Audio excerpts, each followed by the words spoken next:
सबसे पहले असीम वकार साहब, शुरुआत आपसे करना चाहती हूँ। काशी विश्वनाथ कॉरिडोर का आज लोकार्पण हो गया है। वल्लाह माशाअल्लाह।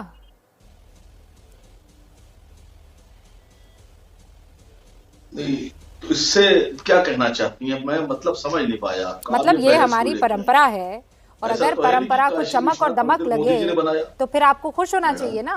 मैंने तो मोदी का नाम ही नहीं लिया है, मैंने तो वल्लाह माशाअल्लाह कहा है। सैयद असीम वकार साहब, क्या बात कर रहे हैं आप? और बहुत बहुत मैंने बहुत शराफत से एक सवाल आपसे किया था कि आज एक बड़ा दिन है, आप इस पर क्या कहेंगे? नहीं, मैं नाराज कब हूं? जो उसमें नाराजगी की कौन सी बात है? इसी देश में रहता हूं, इसी देश की मिट्टी का हिस्सा हूं। मुझे पता है कि सर्वधर्म संभव हमारा देश है। इस देश की जो खुशबू है उसमें हिंदू और मुसलमानों के धर्म के फूलों की खुशबू घुमा करती है, सरदारों की, ईसाइयों की, बौद्धों की, जैनों की। इससे हिंदुओं की ना कोई नाराज था, ना कोई नाराज हो सकता है। सबकी आस्था है, अच्छी बात है, होना चाहिए। लेकिन इस डिबेट से क्या मतलब है? ऐसा थोड़ी ना है कि काशी विश्वनाथ मंदिर मोदी जी ने बना दिया। ये तो देश की प्राचीनता का हिस्सा है।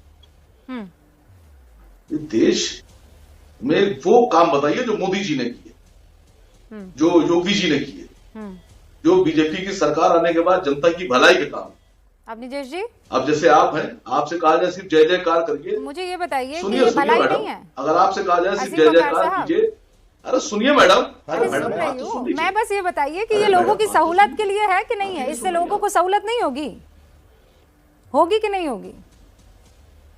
मैं तो आपसे कह रहा हूं ना कि नहीं मैडम, मैं आपसे क्या कह रहा हूं कि अगर आपको तनख्वाह ना दी जाए और आपके विकास के रास्ते बंद कर दिए जाएं, नहीं आप मेरे देश से कारोबार खत्म कर दिए जाएं। अरे आप कितना चिढ़ने लग गए। कितने मंदिर मस्जिद में हम लोग विश्वनाथ कॉरिडोर के लोकार्पण पर आपको इतनी चिढ़ क्यों मचने लगी असीम वकार साहब? और सुनिए मेरी बात सुनिए, मैं यहाँ पर एंकरिंग करके और अपनी तनख्वाह लेती हूँ, ठीक है? आप कहीं पर किसी को पैसा देकर अपनी वाहवाही करवाते होंगे, इसीलिए आपको ऐसा लगता है चोर की दाढ़ी में तिनका। मैं तो एकदम डंके की चोट पे कहूंगी कि आज जो काम हुआ है वो शानदार काम हुआ है। आज जो काम हुआ है वो लाखों करोड़ों भक्तों की जिंदगी को बिल्कुल सलीके से उसे सहूलत देने का काम करेगा जो वहां पर भक्ति करने जाएंगे। डंके की चोट पर कह रही हूं असीम वकार साहब, आपको चिढ़ मच रही है तो इसका कोई इलाज नहीं है। तो सुनिए, कोई इलाज नहीं है इसका। अरे मैडम, बात तो मेरी करने नहीं दे रही। मुझे आप चढ़ाने आई थी, उल्टा हो गया। कहां से उल्टा हो गया? उल्टा हो गया मामला। मेरा हर हर महादेव कहना आपको चिढ़ मच गई, मेरा आपको वल्लाह माशाअल्लाह कॉरिडोर का लोकार्पण हो गया, आपको चिढ़ मच गई। क्या आप चाहते क्या है? अब और क्या किया जाए? मैं ये पूछ मैडम मैं ये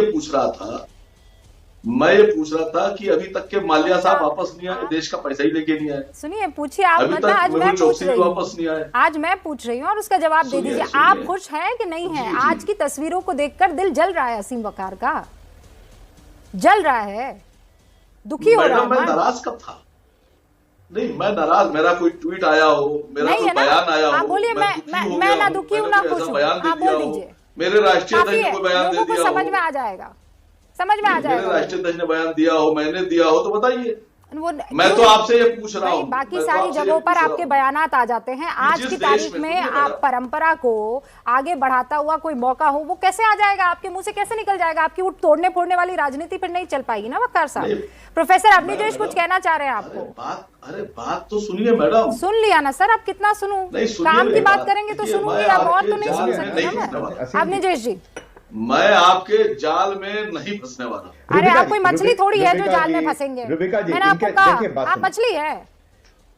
रुबिका वकार साहब काहे फंसेंगे जाल में जबरदस्ती? हाँ भाई, आप निजेश जी।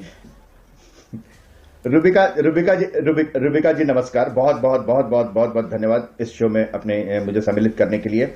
रुबिका जी, बड़ी साफ सी बात है, एक ही बात इनके मुंह से निकल पाई कि लोगों के कल्याण के लिए करोड़ों लोग जाते हैं, करोड़ों लोग जिस मंदिर का दर्शन करने के लिए जाते हैं वो सुविधा से जाएं, वहां पर उनको किसी तरीके की कठिनाई ना हो, किसी तरीके की दिक्कत ना हो। ये लोगों के लिए नहीं तो क्या किसी एक व्यक्ति के लिए है क्या? लेकिन सैयद असीम वकार के मुंह से अगर गलती से भी एक बात निकल गई तो वारिस पठान की तरह इनको माफी मांगनी पड़ेगी गणपति पापा मौर्य करने के लिए। आज बोल नहीं सकते। महत्वपूर्ण बात यह है रुबिका जी कि एक बात बड़ी साफ सी बात है, बड़ी साफ सी बात है कि लोग कहते हैं कि 2014 से पहले क्या देश नहीं था? देश था ना, यही काशी थी ना, यही काशी थी, यही अयोध्या था, यही थी अयोध्या। लेकिन आज और 2014 से पहले में जो फर्क है, जो अंतर है, वो देश के लोगों को समझना चाहिए। काशी सिर्फ आज का नहीं है, सिर्फ हिंदू धर्म का नहीं है, प्राचीनतम नगरी है विश्व की प्राचीनतम नगरी माना जाता है। बाबा विश्वनाथ का मंदिर 1000 ईस्वा पूर्व का मंदिर माना जाता है।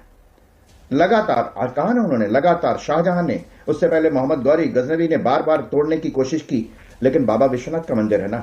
सर मियां साहब अगर एयरपोर्ट पे आते हैं, मियां साहब अगर एयरपोर्ट पे आते हैं तो क्या एयरपोर्ट पे ही जैसे ही जहाज से निकलेंगे पाकिस्तान की जुरिस्डिक्शन में आ जाएंगे, वहीं गिरफ्तार हो जाएंगे एयरपोर्ट पे ही?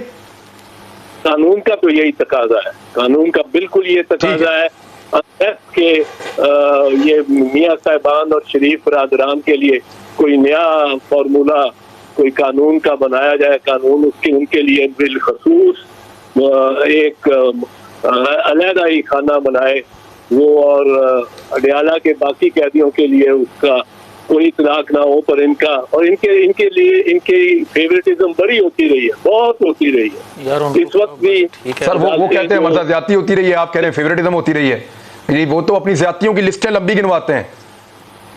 नहीं, ये उनका मौकफ है और उनको मौकफ का हक है। मैं ये तो ये कहता हूँ कि उनको अपने मौकफ का। ठीक है, एतजाज बहुत शुक्रिया आपका, बहुत शुक्रिया आपका। मैं मियां साहब पूछूं, मियां साहब, मियां नवाज शरीफ साहब की वापसी मुस्लिम लीग नून के वर्कर्स, आप लोगों के लिए बड़ी ऑक्सीजन बन जाएगी।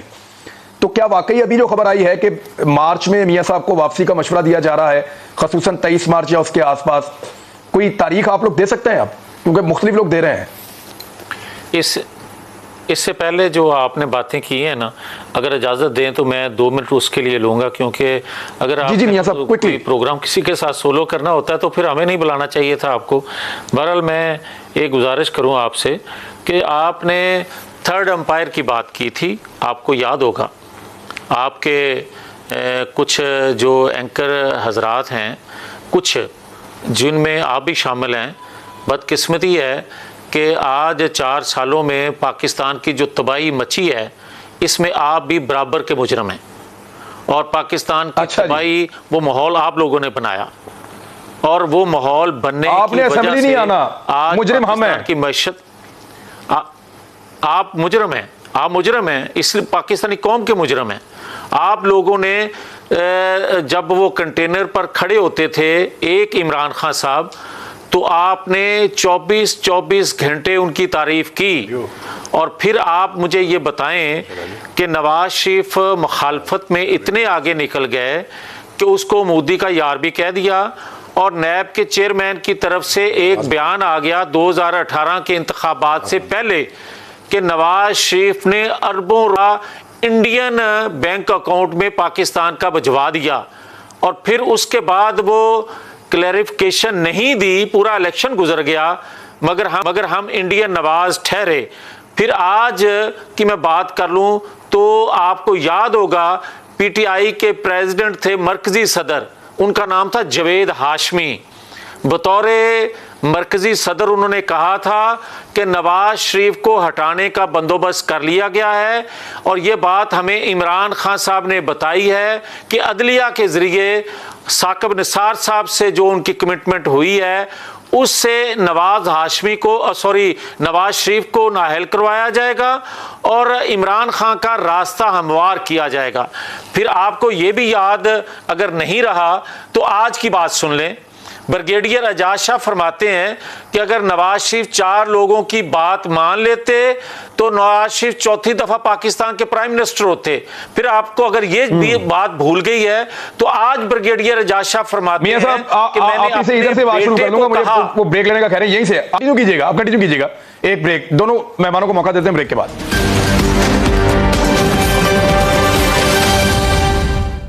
Welcome back Nadreen. मियां जवेद जी सारा इल्जाम हम पे डाल रहे थे, हालांकि कैलिबरी फॉन्ट हमने आजाद नहीं किया, ना ही मनी ट्रेल जो है वो हमने छुपा रखी है जो आज तक अदालतों को नहीं दी जा सकी, और ना ही चपरासियों के अकाउंटों में पैसे अरबों रुपए हमने डाले हैं, और ना ही हमने ड्राइवरों के अकाउंटों में पैसे डाले हैं, ना ही हमने पीएंट्स के अकाउंटों में पैसे डाले हैं। अदालतों की जो सजाएं हैं वो हमने नहीं लिख कर दी, लेकिन इसके बावजूद मीडिया जो है वो रिस्पॉन्सिबल है। जब पाकिस्तान तहरीक इंसाफ से बात करें तो उनको लगता है कि महंगाई कोई नहीं है, सिर्फ मीडिया दिखा रहा है। यानी हुकूमत की तरफ बात करें तो वो बोलते हैं कि मीडिया रिस्पॉन्सिबल है, अपोजिशन बात करें तो मीडिया रिस्पॉन्सिबल है, और इन दोनों का कभी कोई कसूर नहीं हुआ। मियां साहब आप बात मुकम्मल कर दें, फिर वलीद इकबाल साहब को मौका देते हैं। मैं पहले तो वजाहत कर दूं इमरान खान, मैंने मीडिया का नहीं कहा, मैंने चंद एंकर पर्सन आप जैसे लोगों का जिक्र किया है। मैंने जिक्र किया है कि क्या मियां साहब मैंने कहा था कैलिफोर्निया फॉन्ट में लिखो, मियां साहब मैंने कहा था कि मनी ट्रेल नहीं देनी। अच्छा मेरी बात, मैंने तो नहीं फैसला दिया कि सारे मियां नवाज शरीफ साहब नहीं है, मैंने तो नहीं कहा कि सौदेबाजी करके पाकिस्तान से बाहर ये मैंने तो नहीं कहा मियां साहब, ये कोई मेरा तो कसूर नहीं है इसमें। भाई बात सुने ना आपने, मियां साहब आप हमारे ऊपर डायरेक्ट इल्जाम तो ना लगाएं, आपके खिलाफ कोई खबर दे दे तो आपको गुस्सा चढ़ जाता है। आप सुन ले एक सेकंड, आपने बात की, मैंने तहम्मुल से आपकी बात सुनी, हौसला करें। मेरे नहीं आप डायरेक्ट इल्जाम ना लगाएं, मैं आपके ऊपर तो नहीं कह रहा कि आपने शेखुपुरा में कौन सी करप्शन की है, मैंने कभी कहा आपके बारे में, मैं आपकी जातियात पे नहीं जा रहा, आप जातियात पे उधर आते हैं। आपको खबर सुनने का हौसला होना चाहिए। आप वो लोग हैं, नहीं आ रहा ना, आप वो लोग हैं जिन्होंने पाकिस्तान की तबाही बर्बादी करने में मरकजी किरदार अदा किया। आपको आज मियां साहब देखें ना हमारी ऑफशोर कंपनीज हैं, रिंग रोड ना हमारे लंदन में फ्लैट्स हैं, आज आपको मियां साहब ना हमारे चपरासियों के अकाउंटों में अरबों डॉलर हैं, आज आप ना मियां साहब हमारे ड्राइवरों के पास इतने पैसे हैं, ना पटवाले के अकाउंट में पैसे रखे हैं, ना हमारे ऊपर नैब के अंदर केसेस हैं। मियां साहब अगर हमारे ऊपर ये सारा कुछ नहीं है, आपके ऊपर है, तो हमारा इसमें क्या कसूर है? केसेस आप पे इदारे बना रहे हैं यार, हम क्या कर रहे हैं? हम तो रिपोर्ट कर रहे हैं। करें, हौसला करें, सुने बात मेरी, ये कोई तरीका नहीं है कि आप बैठ के जहां जिसकी चाय पकड़ी उछाल दें। बात सुने, बात यह है कि अगर आपको कुछ नजर नहीं आता, आपके पास तो पैसे होंगे, यहां से अच्छी खासी तनख्वाह आपको मिल रही होगी, मगर आप उन 22 करोड़ लोगों को देखें जिनके पास 2 वक्त की रोटी नहीं है। अगर आपको यह भी नजर नहीं आता तो असेंबली में आके देखें ना, मियां शहबाज शरीफ साहब देखेंगे असेंबली में आके 22 करोड़ लोगों का मुकदमा लड़े। आपने बात कर ली है, आपने बात कर ली है, दूसरों को भी सुने। मियां साहब वक्त खत्म हो गया मेरे पास, लोगों को डाकू कहा, किसी बात का जवाब नहीं होता तो आप लोग मीडिया पे चढ़ाई शुरू कर देते हैं। मेरे ख्याल में इस तरह बात नहीं बनेगी, आपको जवाब देना पड़ेगा कि मियां साहब कब आएंगे। दवाई लेने गए अभी तक वापस नहीं आ रहे।